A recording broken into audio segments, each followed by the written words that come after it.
Bonjour à toutes, bonjour à tous et bienvenue dans l'école du futur. Au programme aujourd'hui, 77% des Français en ont déjà entendu parler. Du Bitcoin à l'Ether, les crypto-monnaies commencent à s'imposer dans nos portefeuilles numériques.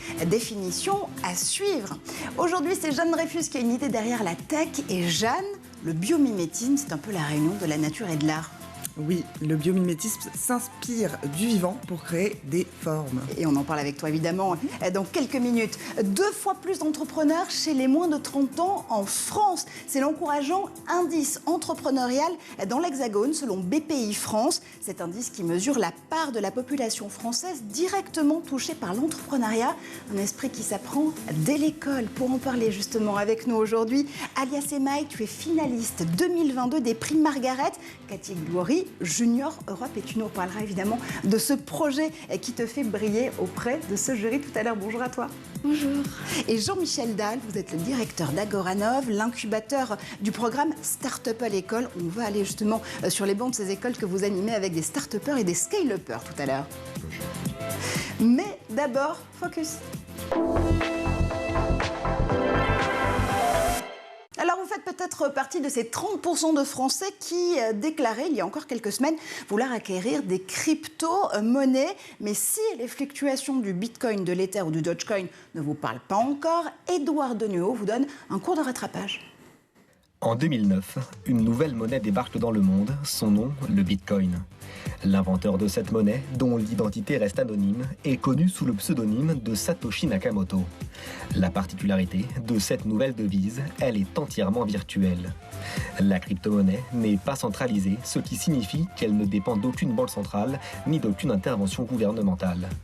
Les premières crypto-monnaies, créées à la fin des années 90 et au début 2000, restent relativement anonymes et n'atteignent jamais la renommée du Bitcoin ou de l'Ethereum. La crypto-monnaie se base sur la blockchain, une sorte de livre de compte numérique géant. Pour garantir la sécurité dans les transactions opérées, la crypto-monnaie se sert d'algorithmes cryptographiques très élaborés. Par conséquent, à la différence des monnaies standards que nous connaissons, telles que l'euro ou le dollar, la crypto ne constitue pas une unité monétaire officielle. L'utilisation de la crypto-monnaie est assez simple. Il faut obtenir des jetons et les garder dans un portefeuille électronique sécurisé grâce à une clé confidentielle utilisable une seule fois, ce qui assure la sécurité des transactions. Mais ce n'est pas tout. Il existe également des plateformes permettant d'acheter ou de vendre de la crypto sur Internet, telles que Binance ou Coinbase. Parmi les crypto-monnaies les plus célèbres et les plus utilisées, on retrouve le Bitcoin, l'Ethereum ou le Tether. À titre d'exemple, un Bitcoin équivaut à près de 39 000 €. Certains pays, comme la France, essayent d'encadrer et de convertir la crypto en euros pour les soumettre à l'impôt. Depuis le début des années 2020, la crypto-monnaie devient un marché extrêmement puissant et important dans le monde. En effet, selon une étude réalisée par le CoinMarketCap, le marché de la crypto-monnaie représente une valeur de plus de 2 000 milliards d'euros pour plus de 6 000 différents types de monnaies électroniques circulant sur Internet. Et on le voit, la crypto, c'est une industrie numérique qui tente de se fédérer.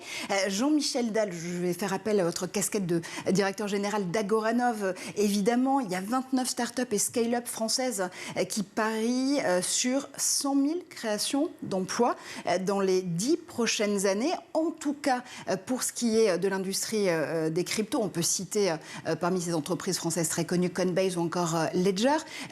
Pour Agoranov, c'est un pari aussi d'essayer d'aider ces startups de l'écosystème de la crypto à grandir.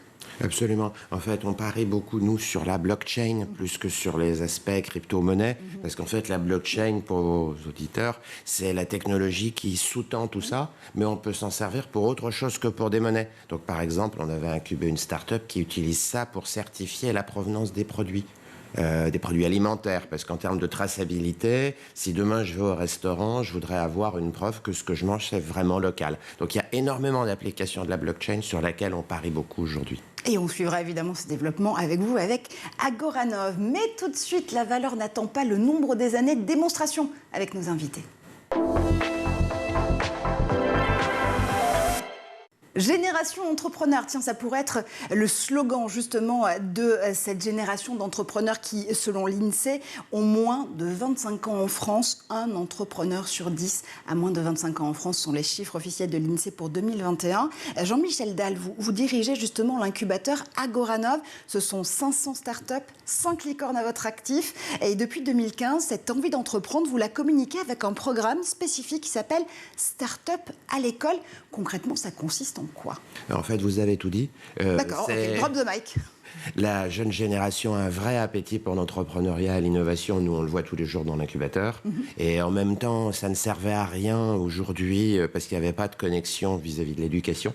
Et donc, on a essayé de faire en sorte que nous, incubateurs, mais aussi tous nos collègues dans les territoires, on serve de médiateur entre les startups et les collèges, les lycées, pour qu'il y ait des projets pédagogiques qui se fassent, qui associent telle startup avec telle classe. Donc en fait, on fait peu de choses, mais on trouve que c'est important parce que l'appétit des jeunes va dans ce sens-là et que, au travers des innovations des startups, ça permet de leur redonner une partie du goût d'apprendre. Et on viendra évidemment tout à l'heure à la façon dont vous faites progresser justement ces projets avec à la fois des collégiens, des lycéens ou des étudiants en BTS, des entrepreneurs, entrepreneuses et évidemment leurs enseignants et enseignantes. C'est important de respecter ce triptyque. Alia, tu es finaliste 2022 des prix Margaret, catégorie Junior Europe. Tu as 14 ans. Quand tu entends comme ça qu'en France, un entrepreneur sur 10 a moins de 25 ans, tu te dis quoi? Que tu te sens faire partie de cette génération entrepreneur et entrepreneuse? Oui, je me sens faire partie de sa génération depuis la CM1 avec l'entreprise, avec mes frères et sœurs, et maintenant avec mon site web. Tu as conçu une entreprise avec tes frères, avec tes sœurs, dès le CM1? Oui, ma mère, en fait, j'avais un problème avec la notion de monnaie. Et ma mère, du coup, pour m'apprendre, elle a décidé de créer une entreprise dans mon quartier pour vendre des glaces, des pop-corn ou des pommes d'amour. Et elle m'a mis trésorière et grâce à la monnaie qu'on a reçue, on a récoltée, on a acheté un vélo à mon père et on a construit un prix au Cameroun. Bravo! Alors justement, ça c'est intéressant parce que des pommes d'amour jusqu'à la bulle d'amour, ça pourrait être finalement un petit peu le slogan de ton début de carrière parce que tu as séduit le jury des prix Margaret avec ce projet, cette bulle d'amour donc pour redonner confiance aux victimes de harcèlement scolaire. On a coutume de dire qu'en général, les innovateurs, les innovatrices ou entrepreneurs identifient un besoin, une problématique et à partir de là, trouvent une solution. Comment est née l'idée de cette bulle d'amour ? Quand je me suis fait harceler en étant plus jeune, pour moi, le plus important, c'était l'aide et l'amour de mes parents. Et ma mère, à chaque fois, quand elle venait me chercher, elle me demandait comment ma journée s'était passée, elle me donnait des conseils et des phrases positives. Et c'est cet amour que j'aimerais donner à mes victimes. Et tu as choisi d'utiliser à la fois de l'immersion, de la réalité virtuelle et puis une application web pour pouvoir justement lutter contre le harcèlement scolaire. Ça fonctionne comment? Il y a 2 étapes, il y a à la fois l'application et la bulle d'amour en immersion? Oui, mon projet, c'est 2 choses. C'est donner une bulle d'amour aux victimes à la maison et sensibiliser les jeunes à l'école avec la réalité virtuelle. Et le but de la réalité virtuelle, c'est de mettre les témoins et les agresseurs dans la peau d'une victime pour voir ce qu'elle vit. Alors, justement, il y a pas mal d'associations et d'initiatives qui essaient de trouver des solutions contre le harcèlement à l'école. On va pouvoir citer par exemple e-Enfance, Internet sans crainte ou encore l'association Hugo. Comment est-ce que toi, avec ce projet-là, avec cette bulle d'amour, tu vas pouvoir faire la différence? Alors, je ne cherche pas à faire mieux qu'eux. Plus il y en a et mieux c'est. Et moi, ma différence, c'est les témoignages de personnalités qui vont redonner le moral aux victimes et cette bulle d'amour. Des témoignages que tu es en train de recueillir. Est-ce que l'application, elle est déjà disponible maintenant? Comment est-ce que tu es en train de construire ce projet petit à petit? Pour l'instant, je suis en train de faire le site internet avec l'association Relève du Futur. Et pour la suite, ça sera de trouver des partenaires pour coder et trouver des personnalités qui pourront témoigner. Alors ça, pour t'aider à trouver des partenaires qui pourront t'aider à coder, je pense qu'on a déjà reçu un certain nombre de codeurs et de codeuses de talent sur l'école du futur. On partagera évidemment toutes ces idées. Ce projet, Jean-Michel, qui est porté par Alia, est-ce qu'il pourrait avoir sa place dans Startup à l'école, tiens? Ah oui, il pourrait avoir sa place dans les startups à l'école. Je pense qu'il faudra que j'essaye de te mettre en contact avec Sabrina Ono dans mon équipe qui s'occupe de tout ça après l'émission. Parce que je trouve l'idée d'utiliser la réalité réalité virtuelle sur cette question difficile du harcèlement, très intelligente en fait. Parce que je pense que la mise en situation, c'est ça qui va compter pour que les gens comprennent et sachent un petit peu mieux de quoi il s'agit. Être en effet avoir vécu plutôt une problématique de près pour pouvoir trouver des solutions, pour pouvoir la transcender quelque part, c'est vraiment l'esprit entrepreneurial au pied de la lettre. C'est l'esprit entrepreneurial, mais c'est l'esprit des innovateurs de manière encore plus large.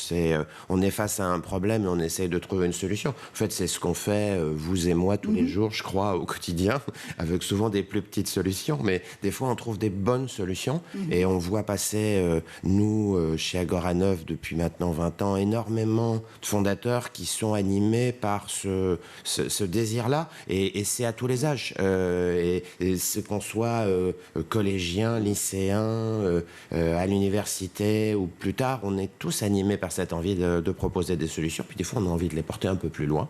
Et quand on les porte un peu plus loin, c'est bien qu'il y ait des gens qui vous aident. Et je suis d'accord avec l'importance de l'amour dans toutes ces questions, parce que je pense que l'affection positive qu'on peut apporter aux gens, que nous, on a toujours apporté aux fondateurs, c'est ce dont on parle jamais, mais je pense que c'est absolument essentiel dans le métier qu'on fait, que les gens se sentent soutenus, aidés, parce que quand on est collégienne, on a certainement besoin d'aide, mais même quand on est fondateur de start-up à 25 ou 30 ans, je pense qu'on apprécie pas mal d'être un peu aidé aussi. Et justement, cette aide, elle peut venir de plusieurs personnes, d'abord de son entourage proche, de sa famille, comme tu en témoignais, Alia, il y a quelques minutes. Ça peut aussi venir de ses enseignants, de ses enseignantes, d'autres innovateurs ou innovatrices. Start-up à l'école, ça mise avant tout sur ce qu'on appelle le mentoring, l'accompagnement justement de pair à pair. En fait, on sert d'intermédiaire entre des profs au sens large et puis des fondateurs de start-up. Donc, il y a de l'accompagnement, bien évidemment, c'est-à-dire pour aider les gens à se comprendre, parce qu'au départ, ils ne parlent pas forcément exactement le même langage, ce qui est tout à fait normal. Mais en fait, nous, on a été à la limite surpris, puisqu'aujourd'hui, on n'a pas les moyens de répondre aux demandes de tous les profs par rapport à cette action-là. C'est-à-dire qu'il y a de l'appétit chez les collégiens et les lycéens, mais il y a de l'appétit chez les professeurs aussi, pour aller dans le sens de choses qui les aident à renouveler leur pédagogie, faire ce qu'ils ont envie de faire, tout simplement, je crois, dans un certain nombre de cas. Et nous, on est mentor, je trouve que c'est un bien grand mot. On est facilitateur, en fait, dans cette histoire-là. Et je crois que les fondateurs de start-up qui travaillent avec les collégiens et les lycéens, ils se placent pas non plus vraiment en mentor, si je peux me permettre. Je pense qu'ils se placent là, j'ose pas dire un grand frère ou une grande sœur, mais je pense qu'ils y étaient il y a pas longtemps avant, hein, quand même. Donc, et c'est ça qui fait que ça marche. C'est cette proximité, en fait, qui fait que ça marche. Est-ce que tu attends, toi, Alia, de ton côté, un accompagnement pour pouvoir justement aller plus loin dans le projet de la bulle d'amour ? Tes enseignants, tes enseignantes, on a entendu l'importance justement de tes parents et de tes frères et sœurs, mais est-ce que tu peux aussi faire appel à des mentors, peut-être via la journée de la femme digitale qui supporte les prix Margaret notamment ? Alors, je suis aidée par Bicomtech, l'ONG Sapiens, Stemet, Relève et Télémac. Et aussi, j'ai une mentor qui s'appelle Solène Etienne, qui m'aide beaucoup dans mon projet et je souhaite vraiment la remercier. Et en quoi elle t'aide vraiment de façon très concrète ? Elle t'aide à vérifier tes lignes de code, par exemple. Elle t'accompagne en disant, tiens, peut-être qu'ici, sur le développement de cette application immersive, on devrait peut-être penser à ça, ça ou ça. C'est vraiment des conseils très pratiques comme ça ? Oui, c'est des conseils par rapport, par exemple, à l'organisation, ou des fois elle me donne des idées, voilà. De la méthodologie et des idées et l'échange et la discussion, évidemment, qui fait toujours progresser les choses. Une start-up, tiens, Jean-Michel Dalle, c'est forcément du numérique ou de la tech ? Ah, pas du tout. Nous, on a incubé Insect, qui fait partie des start-up connues qu'on a incubées, qui fait des protéines à partir d'insectes, qui est en train de construire une usine à côté d'Amiens, qui a levé 300 ou 400 millions d'euros pour faire ça. On a incubé énormément de sociétés dans le domaine de l'appareillage médical, voire de la santé, des médicaments. Donc non, les start-up, contrairement à, la caricature parfois véhiculée par les médias. C'est bien pour ça que je vous posais la question. Je vous en remercie beaucoup. C'est pas du tout simplement du numérique. On a fait des choses, les startups ont fait des choses remarquables dans le domaine du numérique, mais aujourd'hui, c'est vraiment dans tous les secteurs que ça transcende les choses. Et si je reprends cet exemple de la santé, c'est quand même des choses, par exemple, avec l'utilisation de l'intelligence artificielle dans la santé, qui est en train de révolutionner implicitement nos vies et la qualité des traitements dont on bénéficie bénéficient. Donc c'est quand même assez cool. Vous citiez justement ces belles réussites d'Agoranov, on peut parler d'Insect, on peut parler de Doctolib aussi, mais pas que. Ça veut dire quoi? Sur quelle tendance est-ce qu'il faut miser en 2022 pour pouvoir justement pousser cet écosystème vers le haut? En fait, nous, on a toujours eu tendance à se méfier des tendances. Si je peux me permettre à nouveau. Parce qu'en fait, au moment où les tendances sont connues, en général, on a déjà incubé des startups dans ce domaine-là 5 ou 10 ans avant, puisque c'est le moment pour que les choses émergent. Et donc, en fait, une partie de notre métier, c'est d'essayer d'être sourd aux tendances pour arriver à regarder des nouvelles choses, mais des nouvelles choses avec un regard et un esprit suffisamment vierge pour en voir le potentiel sans être trop pris par ce dont on parle à un moment donné du temps. Et c'est la raison pour laquelle, à chaque fois qu'on me pose la question, et ça arrive assez souvent, de quelles sont les tendances en 2022, je n'ai que cette pauvre réponse qui consiste à dire, mais j'en sais rien. J'essaye aujourd'hui de trouver des sociétés qui ont beaucoup de potentiel et c'est petit à petit qu'on voit ce qui est en train de se passer en termes de futur, en termes de tendance. Ouais, je pense notamment à une des très jolies startups que vous avez incubées depuis quelques années déjà, qui s'appelle Damae Medical et qui justement identifie et détecte des cancers de la peau de façon très spécifique avec une algorithmie où ça demande des années de développement.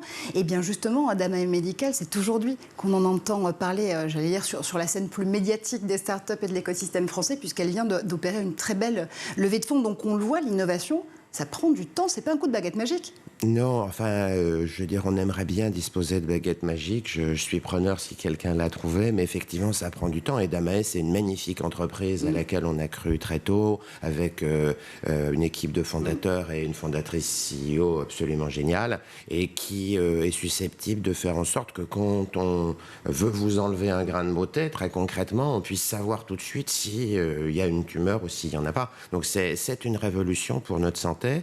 Il a fallu quelques années pour qu'ils mettent au point leur innovation, mais c'est banal dans notre domaine en fait. Big up à Anaïs Baru, qui est justement la fondatrice et CEO de Damae Medical. On revient dans un instant sur ce plateau, évidemment, avec toi, Lia, avec Jean-Michel Dalle, pour continuer à plonger dans cette discussion de l'esprit du goût de l'entrepreneuriat. Mais tout de suite, on fait un tour du côté de la planète tech. Mais quelles sont les vidéos, quelles sont les images que Cheryl Jessica Isengé a souhaité sélectionner aujourd'hui? On regarde.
Here you're showing the ADMS distribution, the smart systemic cooling, the labs, the data management, all that is about that.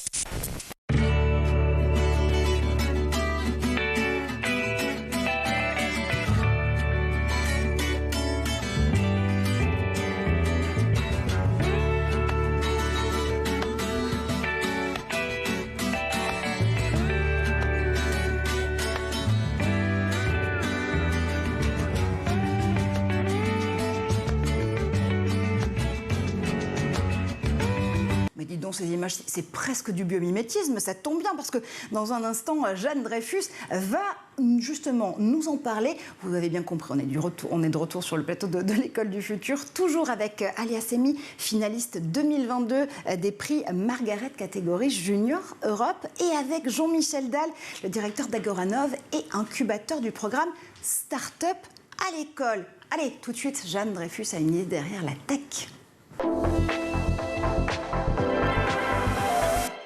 Biomimétisme au programme aujourd'hui avec toi, Jeanne, je le disais, mais le biomimétisme d'abord, c'est quoi ? Justement, on voyait tout à l'heure les vidéos à l'écran. Évidemment, la robotique, c'est du biomimétisme. J'en lis la définition pour que ce soit clair pour tout le monde. Alors, le biomimétisme, c'est quand des disciplines aussi diverses que la robotique, on le voyait, la médecine, le design, l'architecture, prennent le vivant comme modèle pour créer des objets, des services, des environnements. Donc la nature, en fait, c'est une banque de données. Le vivant, il date d'à peu près 3,8 milliards d'années. Et les biomiméticiens ont l'habitude de dire ces 3,8 milliards d'années du vivant, c'est comme autant d'années de recherche et développement pour créer cette énorme entreprise multinationale qu'est la Terre. Alors si justement on compare ce vivant à ce laboratoire de R&D en quelque sorte, ça veut dire qu'on peut en tirer des expériences très concrètes, oui, mais lesquelles ? Architecturalement parlant, 2017, c'est la date où a été créé le pavillon Rosenstein.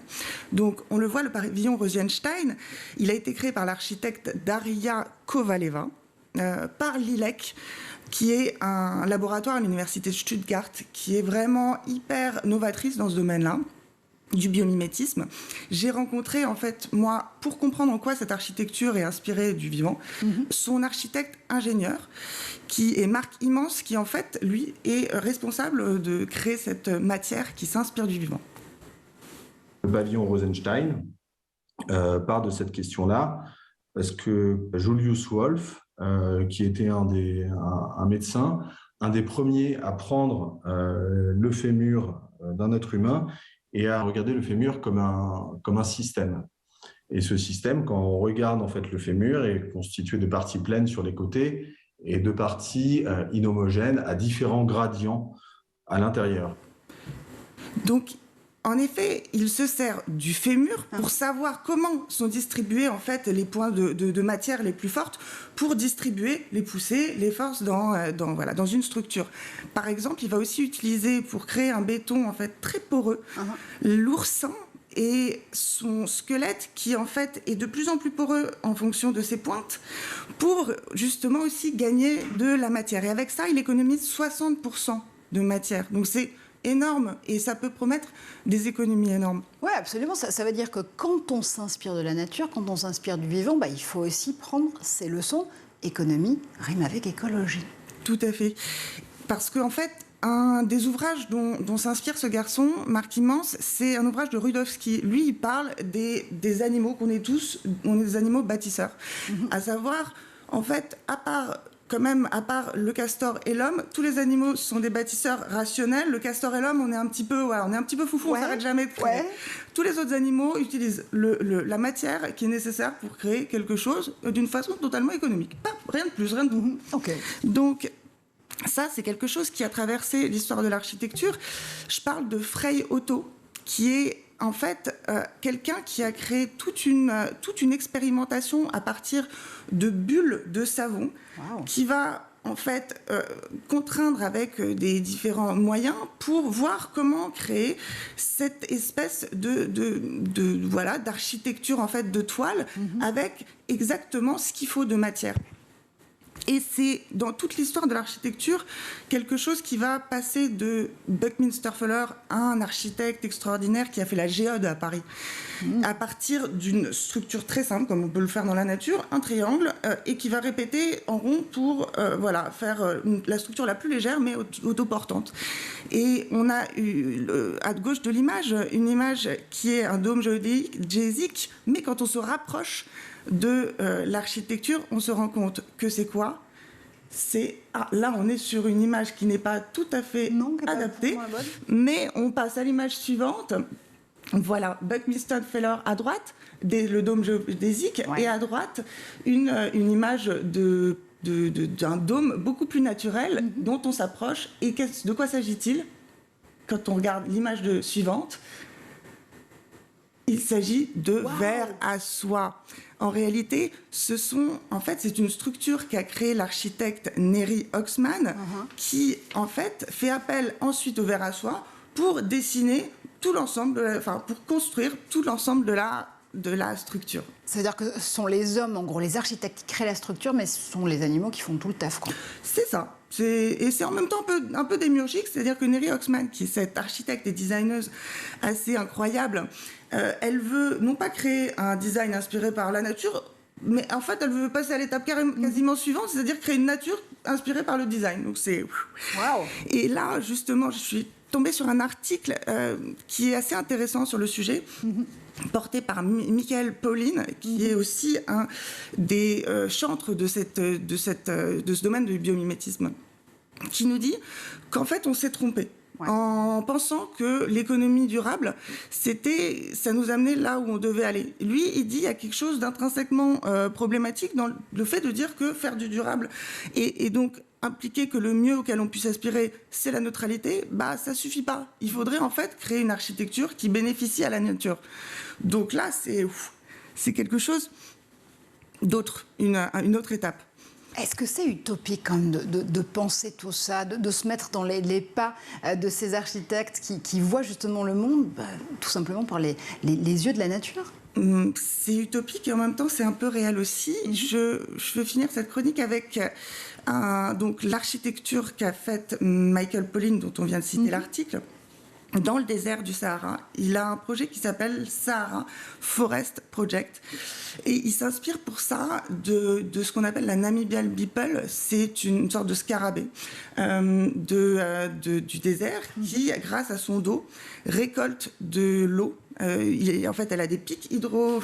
On la voit, cet incroyable scarabée à l'écran. Voilà, en fait, grâce à ça, toute la rosée ou toute la brume va pouvoir s'agglomérer sur sa petite carapace. Et grâce à ce système de bulles, en fait, quand elle se baisse, toute l'eau va se transformer en gouttes pour lui donner de quoi être abreuvé. Et en fait, lui, ce qu'il a fait, dans cette serre qui existe dans le Sahara, son projet, c'est vraiment de refroidir une serre avec toute la captation de l'eau de mer qui est environnante, de créer ça, de désaliniser l'eau, d'ensuite abreuver d'eau toute une végétation, et ça a poussé. Et depuis 2012, on voit que depuis qu'il y a de la végétation, dans le désert, il y a eu des oiseaux qui sont venus, des insectes, etc. Ça s'est redevenu quelque chose, une réalité. Refaire du désert un véritable écosystème, que ce soit à la fois pour la flore ou pour la faune, faire pousser des plantes dans le désert. On le voit, c'est un des super pouvoirs du biomimétisme. Jean-Michel, ce biomimétisme, il inspire les entrepreneurs et les entrepreneuses depuis toujours. On peut penser évidemment à l'aviation et au secteur de la mobilité qui s'inspire énormément de beaucoup d'animaux. Est-ce que c'est aussi une source aujourd'hui d'inspiration pour nos jeunes entrepreneurs et entrepreneuses ? C'est une source d'inspiration pour tout le monde et j'ai envie de dire beaucoup pour les scientifiques. En fait, c'est assez fascinant à quel point la nature est une source d'inspiration dans plein de disciplines, dans plein de domaines, l'architecture, la biologie, mais en passant aussi même par les sciences sociales dans certains cas. Et en fait, comme toute la recherche est sous-jacente à l'innovation, en fait, l'inspiration vient souvent de là, directement ou indirectement. On ne le voit pas forcément au premier abord, mais une des sources d'inspiration, et ça a été très bien dit sur la robotique, c'est au départ le fait d'avoir été voir du côté de la nature comment les choses se passent. Donc je crois que c'est une sorte de sous-jacent à nos pensées. Ouais. Absolument. Justement, ces sources d'inspiration pour ces jeunes entrepreneurs et entrepreneuses, on continue à en parler tout de suite dans notre débat. Et on le disait à l'ouverture de cette émission, un entrepreneur sur 10 a moins de 25 ans en France. Ça, c'est la bonne nouvelle. La peut-être un peu moins bonne, c'est que 4 créateurs d'entreprises sur 10 seulement sont des femmes. Jean-Michel Dalle, comment est-ce qu'on donne envie aux filles de tenter l'aventure ? Je pense qu'il faut des rôles modèles parce que je pense qu'il n'y a aucune raison, fondamentalement. Donc, je pense qu'il faut simplement contribuer à faire en sorte, et le collectif Sista en France est très actif dans ce domaine, il faut simplement contribuer à faire en sorte que ce soit naturel, banal, plus une question. Alors, pour l'instant, il faut encore un petit peu de travail pour aller dans cette direction-là, mais je pense et j'espère qu'on est en bonne voie quand même par rapport à tout ça.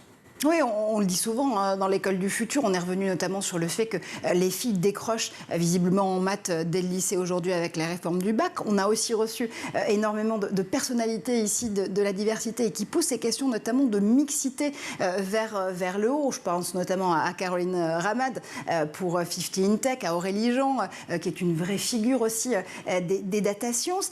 Alia, toi, qu'est-ce qui t'a donné envie d'être entrepreneur? On le voyait tout à l'heure, c'est aussi une histoire familiale, cette envie de comprendre mieux le monde qui t'entoure. Mais pourquoi est-ce que tu t'es dit qu'il n'y avait pas de limite et que la tech, c'était forcément pour toi? En CM1, quand ma mère elle a décidé de faire l'entreprise avec mes frères et sœurs, j'ai adoré l'expérience d'avoir une entreprise. Et c'est pour ça que j'ai voulu continuer avec mon site internet. On va revenir sur cette question des rôles modèles, justement, parce qu'avec cette nomination pour les prix Margaret 2022, tu inspires aussi les autres jeunes filles. Cette nomination, d'abord, elle représente quoi pour toi? La fierté de pouvoir inspirer d'autres filles et leur montrer que tout est possible. Et toi, tes sources d'inspiration, ce sont lesquelles? Alors, j'entends et on entend ici sur ce plateau une inspiration qui est forcément aussi celle de ta mère, qui t'a justement mis le pied à l'étrier en matière d'entrepreneuriat et d'envie de décoder encore une fois les choses. Est-ce que tu as d'autres inspirations, d'autres rôles modèles? Mon premier rôle modèle, c'est mon frère qui a fait un TEDx à 11 ans, Wow. avec qui je fais tous mes projets et aussi la force de mes parents m'inspire beaucoup. Et est-ce que tu as des figures de l'entrepreneuriat ou justement des sciences et de la tech et qui te donnent envie d'aller plus loin, de découvrir aussi peut-être d'autres secteurs auxquels tu n'aurais pas encore pensé? Ça peut être de la data science, ça peut être du numérique, de la cybersécurité. Tiens, par exemple, est-ce qu'il y a comme ça des secteurs où tu te dis « Ah tiens, peut-être qu'un jour, j'aurai une idée pour pouvoir résoudre une solution ». La cybersécurité m'intéresse beaucoup. Ben, ça tombe très bien parce que justement le campus cyber vient d'ouvrir et je pense qu'ils ont besoin de jeunes talents, évidemment, comme toi. On le voit, cet effet de traction, il est important, cet effet d'inspiration. C'est vrai pour les rôles modèles, Jean-Michel Dalle, donc pour l'incarnation même de ces personnalités dans l'entrepreneuriat, mais c'est vrai aussi pour les boîtes, tout court. On citait les belles réussites d'Agoranov, de votre incubateur tout à l'heure, Doctolib, Insect, Alan, Dataiku, Eligo Biosciences, pour ne citer que, Plume Labs aussi, des scale-up, des licornes, même, vous en avez 5 à votre actif. Ces licornes, c'est ces entreprises qui sont valorisées à 1 milliard d'euros. C'est important de les avoir quand même pour donner cet effet de traction de l'écosystème français. C'est extrêmement important. Je pense que même si on en fait un petit peu beaucoup sur le thème des licornes en ce moment, c'était nécessaire. Mais c'était nécessaire pour convaincre les gens en France qu'on pouvait réussir. Parce que je pense qu'il y a beaucoup de choses qu'on devient capable de faire à partir du moment où ça fait partie du champ des possibles. Et moi, j'écoutais Alia avec beaucoup d'intérêt. Je trouve ça super ce qu'elle a pu nous expliquer. Il y a 10 ou 15 ans, c'était pas très normal non plus, même pour un jeune homme, de créer une start-up en France. Il a fallu d'abord faire un travail de ce côté-là pour faire que les gens comprennent qu'en fait, c'était tout à fait naturel et banal comme un milliard d'autres choses. Aujourd'hui, je pense qu'une partie du travail est du côté des jeunes femmes et des jeunes filles, mais on est en permanence en train de se dire que quelque chose n'est pas possible dans ce pays. Ouais. A priori. Peut-être est-ce que c'est une excroissance de notre esprit cartésien, on en fait un petit peu trop. C'est quoi, c'est du French bashing? Non, je pense que c'est plus profond que ça, malheureusement. Ouais. Je pense qu'on s'inhibe nous-mêmes parce qu'on a peur de ne pas y arriver. Et je crois que ça nous arrive à tous dans cette culture qui est la nôtre. Et je trouve ça vraiment dommage parce que l'expérience que j'ai, c'est pas une impression, c'est l'expérience que j'ai notamment avec l'incubateur, c'est que dès qu'on soulève un tout petit peu le couvercle, en fait, tout se passe naturellement et très bien, il n'y a plus de problème. Et je crois que c'est une des raisons fondamentales pour lesquelles on a voulu aller vers les startups à l'école, c'est parce que quelque part, il suffit simplement de donner l'idée aux gens que c'est possible. Et après, ça se fait tout seul. ouvrir le monde des possibles, se dire encore une fois qu'il n'y a pas de fatalité, qu'on peut toujours réussir à trouver une solution, un business model, l'envie déjà de pouvoir démarrer ces projets. C'est évidemment l'esprit que vous portez avec ces startups à l'école.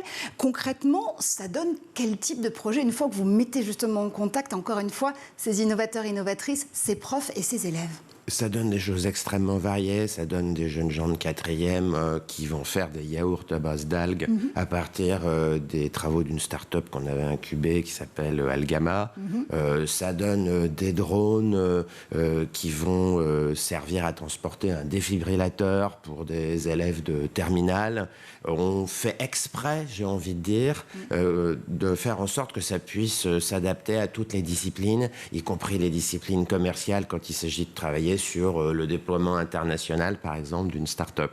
Ce qui compte pour nous, c'est que ça s'insère dans le projet pédagogique de l'enseignant. C'est dans le temps scolaire. C'est l'enseignant, le prof de collège, de lycée, de BTS, qui a envie de faire quelque chose, à qui on présente des start-up.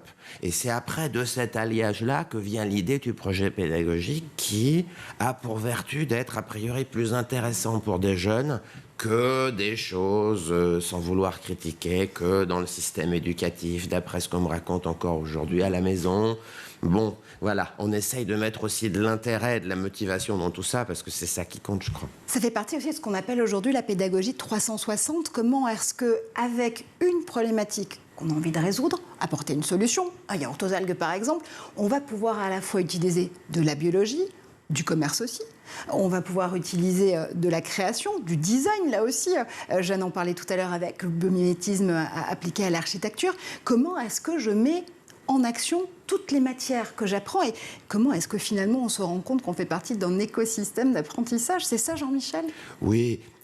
Bon, il faut que je dise que je suis moi-même fils de prof, donc il n'y a pas de... Vous pouvez faire ce coming out sans souci, je suis aussi fille de prof, figurez-vous. Voilà, il n'y a pas de hasard dans les choses qu'on fait, et moi j'ai vu mes parents tout petits trouver des trucs et des astuces pour faire comprendre à leurs élèves des notions de maths ou de physique, en l'espèce, parce que à partir du moment où les choses sont incarnées dans quelque chose, eh ben, étonnamment, on est tous pareils, on comprend beaucoup mieux.